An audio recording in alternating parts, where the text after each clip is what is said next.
Nous allons prendre dans 1 Roi, chapitre 19, versets 9 à 13.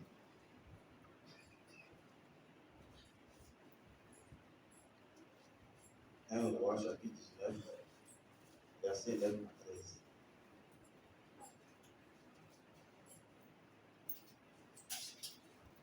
Je lis la parole. Et là, il entra dans la caverne et il y passa la nuit. Et voici la parole de l'Éternel lui fut adressée en ces mots. Que fais-tu ici, Élie? Il répondit, j'ai déployé mon zèle pour l'Éternel, le Dieu des armées, car les enfants d'Israël ont abandonné ton alliance. Ils ont renversé tes autels et ils ont tué par l'épée tes prophètes. Je suis resté moi seul et ils cherchent à m'ôter la vie. L'Éternel dit, sors et tiens-toi dans la montagne devant l'Éternel. Et voici, l'Éternel passa. Et devant l'Éternel, il y eut un vent fort et violent qui déchirait les montagnes et brisait les rochers. L'Éternel n'était pas dans le vent. Et après le vent, ce fut un tremblement de terre. L'Éternel n'était pas dans le tremblement de terre. Et après le tremblement de terre, un feu. L'Éternel n'était pas dans le feu. Et après le feu, un murmure doux et léger. Quand Élie l'entendit, il s'enveloppa le visage de son manteau. Il sortit et se mit à l'entrée de la caverne. Et voici, une voix lui fit entendre ces paroles.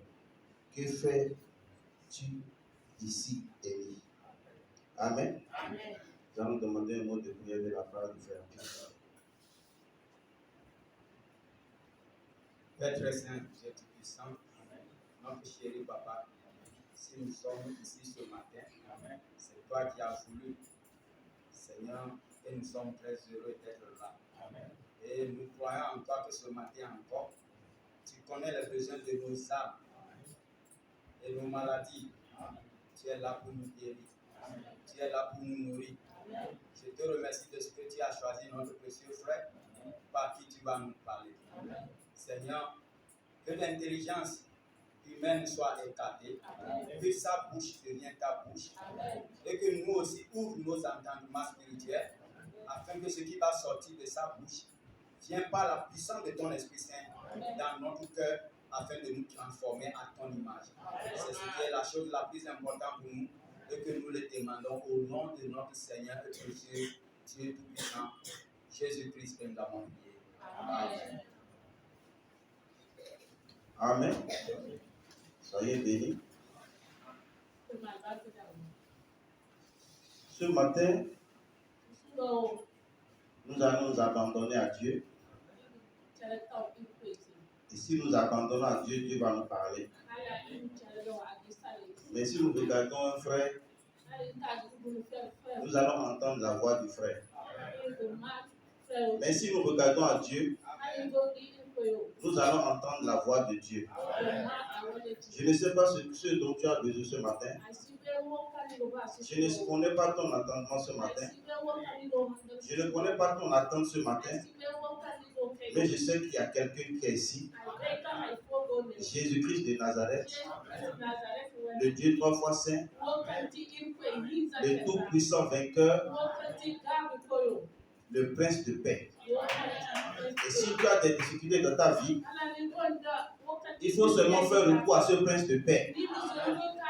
Il va t'apporter une paix, pas une paix passagère. Il va t'apporter une paix totale. Et quand tu sais, même si tu n'as rien dans ta poche comme argent, tu auras une joie en toi.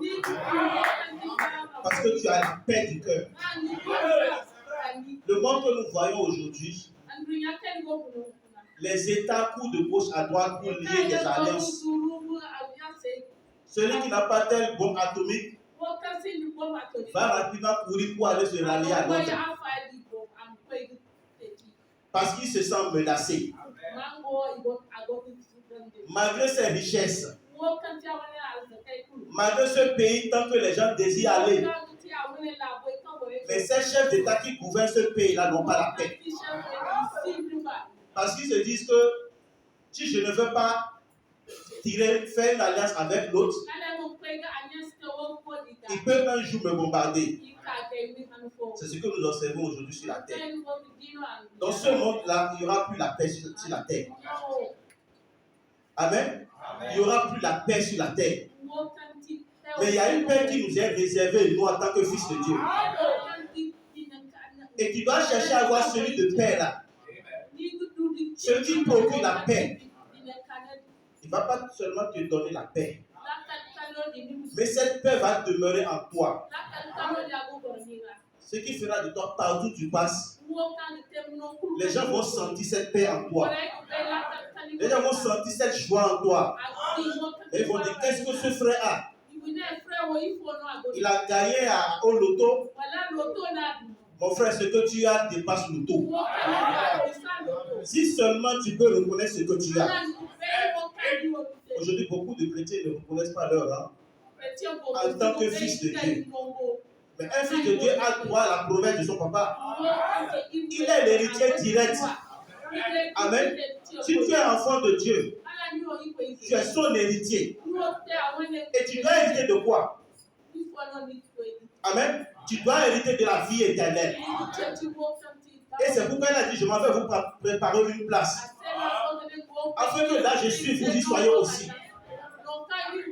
Même beaucoup regardent la place que Dieu dit va aller préparer comme une place terrestre. C'est pourquoi nous courons trop sur les choses terrestres.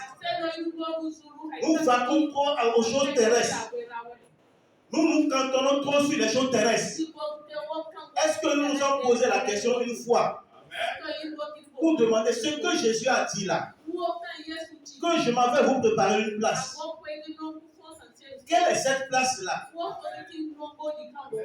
C'est ce qui nous manque parfois. Nous regardons parfois à nos difficultés.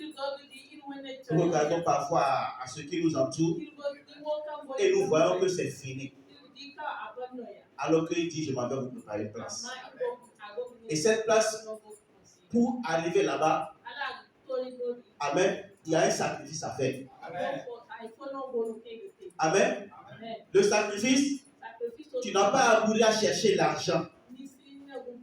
Ça n'a rien à voir avec l'argent. Ce que tu dois faire, c'est d'obéir à sa parole. Écouter sa voix. Et nous laisser conduire par sa voix. Amen. Aujourd'hui, beaucoup ne veulent pas écouter la voix de Dieu.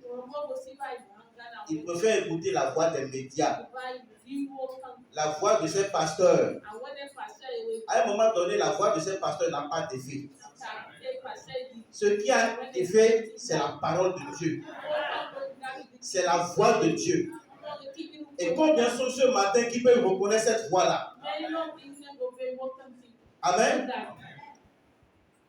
Ce matin, nous allons lire le prophète. Et le thème, c'est que fais-tu ici? Est-ce que tu peux te poser la question? Demande à ton frère à côté de toi. Que fais-tu ici? Amen. Il ne faut pas avoir, dis-lui que fais-tu ici? Amen. Et s'il peut avoir le droit de te dire ce qu'il fait ici. Amen. Moi, je ne sais pas ce que tu fais ici. Même moi-même, je sais ce que je fais ici. Amen. Que fais-tu ici? Tu es venu voir Dieu? Ou bien tu es venu au rendez-vous? Si tu es venu à un rendez-vous avec une soeur, tes idées seront focalisées sur la soeur. Tout ce qu'on dira ici là, même si la vie entre dedans, ça va sortir, ça va rentrer et sortir. Tu auras tes idées focalisées sur cette soeur. Si c'est parce qu'un frère te doit, et on te dit voilà son église, si tu vas là-bas, il ne rentre pas à l'église. Tu vas le trouver le dimanche, tu vas le trouver à l'église. Et tu es venu Et la première des choses, quand tu es rentré, tu as commencé par chercher la tête de ce frère-là. Et tu l'as vu s'asseoir devant, tu dis, voilà, il est là. Dans ton cœur seulement, l'église n'a qu'à sortir pour que j'aille le taquiner pour prendre mon argent. Si c'est à cause d'une fille que tu es venu ici, si c'est parce que tu es malade, tu es venu ici, ou bien parce que tu veux quelque chose, les situations sont compliquées, tu n'as pas d'argent, et tu as appris qu'il y a une église, quand on va là-bas, on prie pour toi, tes affaires vont commencer par prospérer. Amen. Donc tu es venu pour que tes affaires prospèrent. Ou bien tu es malade, tu es venu pour être guéri. Mais quand tu seras guéri, nous devons être francs envers nous-mêmes. On peut mentir à tout le monde, mais on ne peut pas mentir à soi-même. Amen. Beaucoup de chrétiens mentent à eux-mêmes. Ils ne savent même pas ce qu'ils vont faire à l'église. Si je ne vais pas, les frères diront pourquoi tu n'es pas venu. Bon, aujourd'hui j'ai cousu un bel habit. Il faut que j'aille à l'église pour montrer que c'est moi. Nous avons de ces chrétiens aujourd'hui. Quand il vient, amen, il ne fait que se mirer, c'est que se regarder. Ah, c'est moi qui est comme ça. Au lieu de regarder vers la parole. Nous allons beau entretenir ce corps. Nous allons beau sympathiser avec les frères à l'église. Nous allons beau avoir des meilleurs amis à l'église. Mais le vrai meilleur ami que nous devons chercher, c'est Jésus-Christ de Nazareth. C'est l'ami de tous les temps. Même si les choses commencent par être difficiles, c'est celui qui ne te tournera jamais le dos. Mais dis-toi qu'un frère va te tourner le dos. Un frère à qui tu vois que lui est zélé. À un moment donné, il va faire quelque chose pour te tourner le dos. Mais qu'est-ce que tu vas faire en ce moment? Est-ce que toi-même tu vas tourner le dos? C'est ce que nous n'arrivons pas à faire. Parfois, nous ne dépassons pas l'église. Quand tu viens à l'église, c'est beau le bâtiment. Mais tu dois dépasser l'église et aller au calvaire. Et quand tu regardes le calvaire, tu seras seulement en train de contempler la souffrance que Jésus-Christ a mis sur la croix. Tu dis, qu'est-ce que j'ai fait pour mériter? Je devais être à ta place, Seigneur Jésus. On devait me crucifier. On devait me tuer. Mais tu as pris ma place, Seigneur. Qu'est-ce que j'ai fait pour mériter cela? Tu n'as rien fait pour mériter cela. C'est parce qu'il t'a aimé avant la fondation du monde. Il t'a prédestiné avant la fondation du monde. Et si tu as entendu ce message-là et tu as pris, c'est que cela ne dépendait pas de toi. Il avait déjà prédestiné une vie en toi. Et cette vie-là était en train d'errer d'église en église. Était en train d'errer de boîte en boîte. Était en train d'errer de bas en bas. Et cette vie était en train d'errer de fille en fille. Jusqu'à ce que tu as rencontré la lumière. Et quand tu rencontres cette lumière-là, tu vas saisir cette lumière. Mais quand tu saisis la lumière, tu n'auras plus de désir pour les ténèbres. Un chrétien qui a saisi la lumière, il n'a plus le goût pour les ténèbres. Les ténèbres le dégoûtent. Quelqu'un qui est resté trop près de la lumière, quand il se retrouve dans les ténèbres, il ne se contrôle plus. Il n'a plus envie de demeurer dans les ténèbres. Son souci, c'est que la lumière revienne. Mais nous avons ces soi-disant chrétiens aujourd'hui. Tantôt ils sont dans la lumière. Et s'il suffit qu'il y ait un peu de ténèbres, amen, et là ils sont contents. Quand je dis personne ne me voit. Amen. Et quand tu viens chez Jésus-Christ, c'est pourquoi on doit se poser la question, que faisons-nous ici? Amen. Que faisons-nous ici? Est-ce que nous sommes venus pour remplir les chaises? Est-ce que je suis venu par plaisir? Ou bien un frère m'a invité? Si c'est un frère qui t'a invité, dépasse ce frère-là. Et viens vers Jésus. Amen. Donc quand nous venons ici, nous devons pour tourner le regard vers quelqu'un. Et nous tournons le regard vers Jésus-Christ. Quand tu tournes tes regards vers un frère, il va te décevoir. Quand tu tournes tes regards vers les instruments, parce qu'ici, quand on chante, les gens dansent bien. Amen. Quand le conducteur de chant est en train de chanter, oh, je chante des frissons. Je suis en joie. Amen. Ça, c'est une partie. Et après, tu as chanté. Amen. Tu as dansé. Tu étais joyeux. Mais après ça, amen, cela ne t'amène pas au ciel.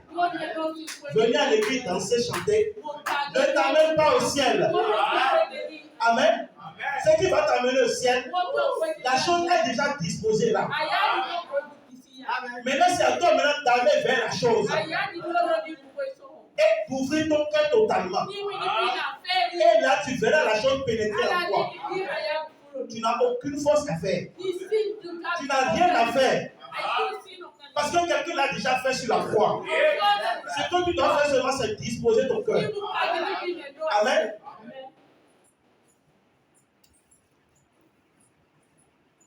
Dans tourner les regards, le poète dit, nous devons détourner le regard du monde pour les tourner vers Jésus-Christ. Donc quand tu viens à l'église, tu dois détourner ton regard du monde. Les affaires en instance là, tu dois les mettre de côté. Et savoir qu'il y a quelqu'un qui dispense la vie. Et celui-là qui dispense la vie, c'est Jésus-Christ. Et quand tu as la vie en toi, cette vie va avoir des effets sur tes activités. Mais quand tu n'as pas la vie en toi, chaque fois c'est toi qui vas te prendre. Pourquoi ça ne marche pas? Pourquoi c'est moi? Pourquoi tous les frères évoluent? Pourquoi moi je n'évolue pas? Et pourtant je viens à l'église. Les je ne rate pas. Les vendredis je ne rate pas. Les dimanches je suis à l'église. Je fais telle chose à l'église. Mais pourquoi moi?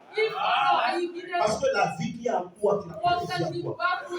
Si tu as une vie en toi, ça doit avoir des reflets sur tes activités. Amen. Donc nous devons détourner le regard. Détourner le regard du monde et tourner le regard vers Jésus-Christ.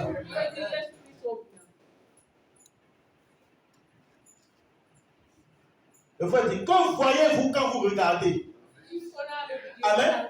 Quand tu regardes, qu'est-ce que tu vois? Quand tu me regardes, qu'est-ce que tu vois? Ah, lui, je le connais.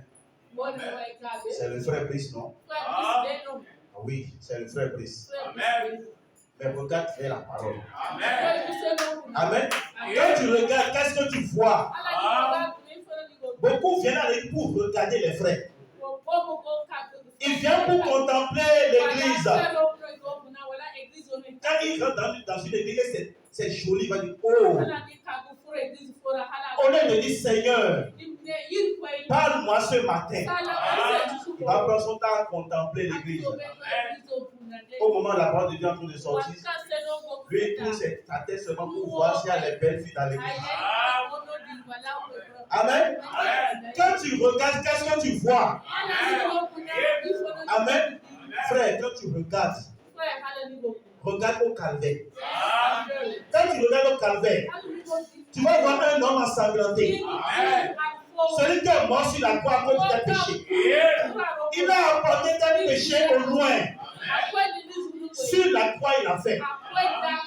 Amen. Donc quand tu regardes, regarde à la croix. Amen. Il dit, que voyez-vous quand vous regardez? Ça dépend de ce que vous cherchez. Ça dépend de ce que tu cherches. Je ne sais pas ce que tu cherches ce matin. Moi, je ne peux pas te donner ce que tu cherches. Mais je crois en quelqu'un. Jésus-Christ de Nazareth, le Dieu Tout-Puissant, l'admirable conseiller, le roi des rois, le Seigneur des seigneurs, l'omnipotent, l'omniscient, l'omniprésent, El Shaddai, Elohim. Il va te donner ce que tu veux. Mais ce que tu désires, tu dois tourner tes regards vers